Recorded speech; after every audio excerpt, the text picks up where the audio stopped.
kita fahami bahwa esensi, hakikat, isi, serta tujuan orang merayakan Maulid Nabi itu apa dulu.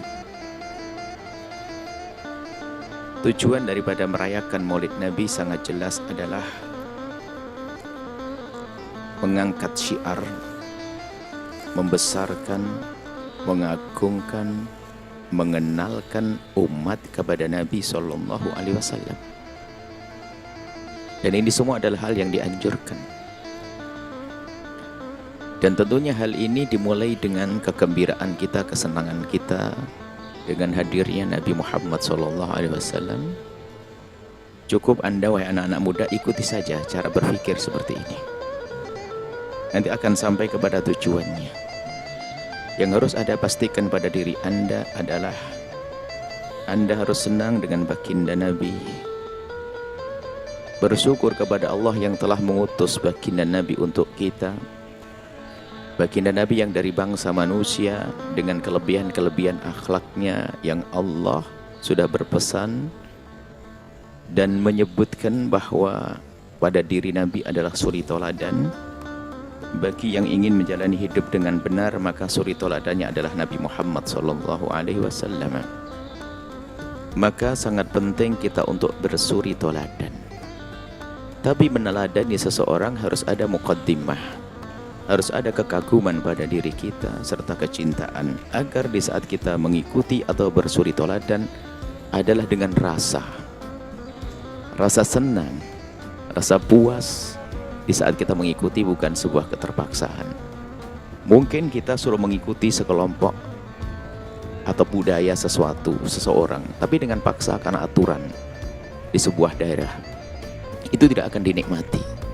Tapi di saat kita mensuri toladani baginda Nabi atas dasar kekaguman kita kepada sosok agung ini dan atas dasar cinta, maka di saat kita mensuri toladani adalah dengan rasa kita punya kepuasan dan kita menemukan kenikmatan karena kita bisa meniru yang dicintai.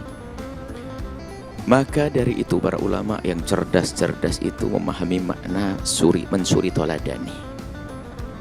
Muqaddimah mensuri toladani adalah harus ada kekaguman dan cinta. Lalu bagaimana untuk menumbuhkan kekaguman dan cinta kepada manusia agung Rasulullah Sallallahu Alaihi Wasallam? Maka caranya adalah memperkenalkan. Harus tahu tentang Nabi Sallallahu Alaihi Wasallam, sifat-sifat zahir beliau, syama'il beliau, kemudian sifat-sifat akhlak mulia beliau, dan juga kekhususan beliau. Maka semakin kita mengenal baginda Nabi, maka akan semakin tertanam kekaguman di hati.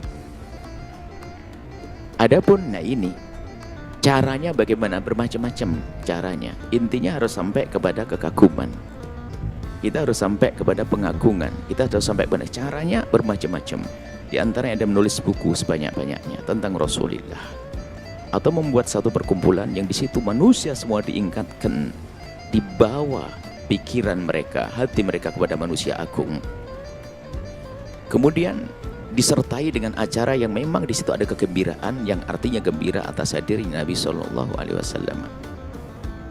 Inilah makna Maulid Nabi yang harus kita pahami. Tidak lebih dari itu. Tujuannya yaitu. Nah kemudian, ini jadi kalau begitu, berusaha untuk menanamkan kekaguman kepada Rasulullah, cinta kepada Rasulullah adalah sebuah kewajiban bagi siapapun dari kita yang punya anak didik, yang punya anak, punya keluarga. Tanamkan kepada anak-anak kita kekaguman kepada Rasulullah, kecintaan kepada Rasulullah. Tanamkan dengan bermacam-macam cara. Nah, cara yang muncul bermacam-macam, di antaranya adalah yang dilakukan para ulama, mengadakan satu gebiar sifatnya tahunan. Padahal Maulid Nabi bisa saja dihadirkan setiap hari. Tahunan gebiar. Disitulah adalah gebiar mengenalkan kepada baginda Nabi SAW. Nah ini yang harus kita pahami tujuannya. Kemudian, ini kita harus menjadi cerdas. Maka anak-anak muda yang mulai kritis. Kemudian, jika ternyata di sana ada dua model. Ada kelompok yang salah ikut-ikut merayakan, atau kelompok yang benar merayakan dengan cara yang salah. Ini adalah dua hal yang harus cermati. Ada kelompok atau akidah yang sesat ikut merayakan. atau akidah yang benar merayakan dengan cara yang salah. Ini dua hal yang harus cermati. Maka di saat ada kelompok yang sesat kemudian ikut merayakan, itu bukan langsung kita jadikan dasar untuk menyalahkan perayaan tersebut. Anak kritis pasti cerdas begitu. Contoh masyhur Fatimiyun, Batiniyun, ini kan kelompok sesat. Gebiar Maulid Nabi betul-betul dirayakan oleh mereka. Tapi dengan begini bukan serta-merta perayaan Maulid Nabi jadi sesat. Kalau orang cerdas pasti bisa membedakan. Maka yang menyamakan pasti tidak cerdas. Anda anak muda cerdas pasti. Dan saya percaya kepada anda yang muda yang kritis akan ngerti bisa membedakan antara kelompok yang merayakan, kelompok sesat yang merayakan, bukan serta-merta perayaan itu jadi sesat. Harus paham makna ini. Kemudian yang kedua, mungkin kelompok yang benar merayakan perayaan Maulid Nabi dengan cara yang salah, di dalamnya ada kemaksiatan. Itu pun juga jangan dijadikan sebagai alasan atau sandaran sehingga dengan serta-merta mengatakan perayaan Maulid Nabi adalah salah.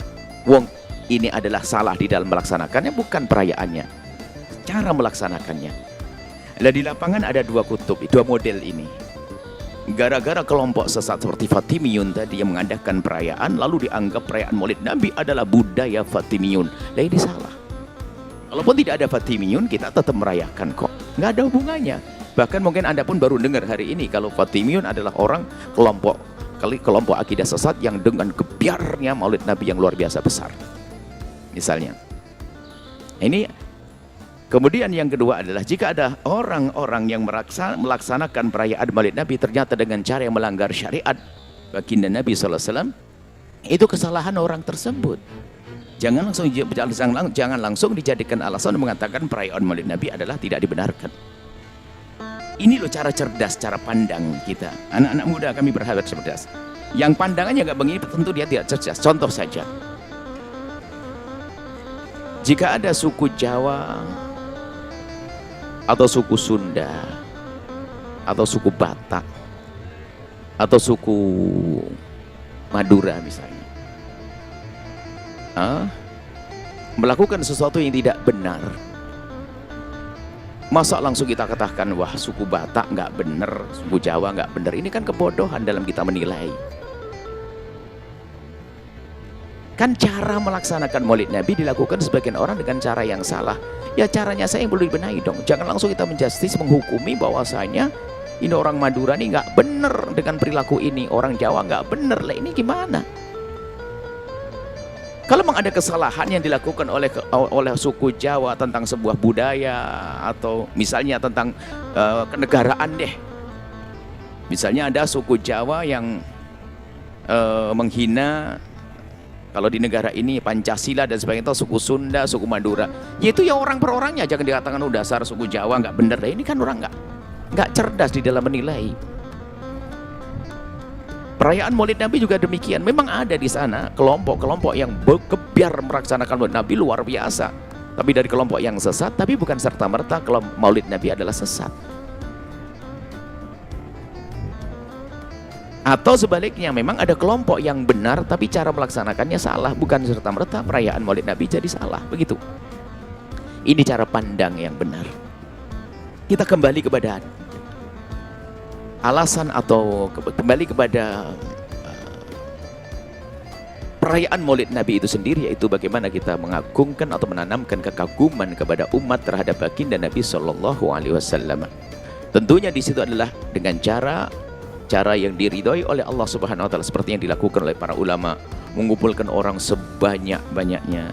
Kemudian di situ ada pesan-pesan mulia tentang akhlak Rasulullah. Kemudian pesan mulia agar semakin dekat pada Rasulullah, pesan mulia agar memperbanyak sholawat, pesan mulia. Ini semua adalah cara yang sangat indah, sangat tepat. Nah, seperti itu. Jadi tidak perlu mempermasalahkan lagi tentang perayaan Maulid Nabi Shallallahu Alaihi Wasallam. Bahkan namanya Nabi Agung harus diagungkan. Bukan setahun sekali, setiap saat harus kita agungkan.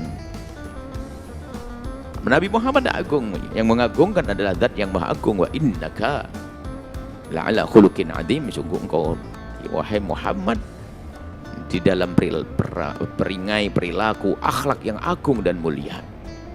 Jadi Nabi Muhammad sangat agung.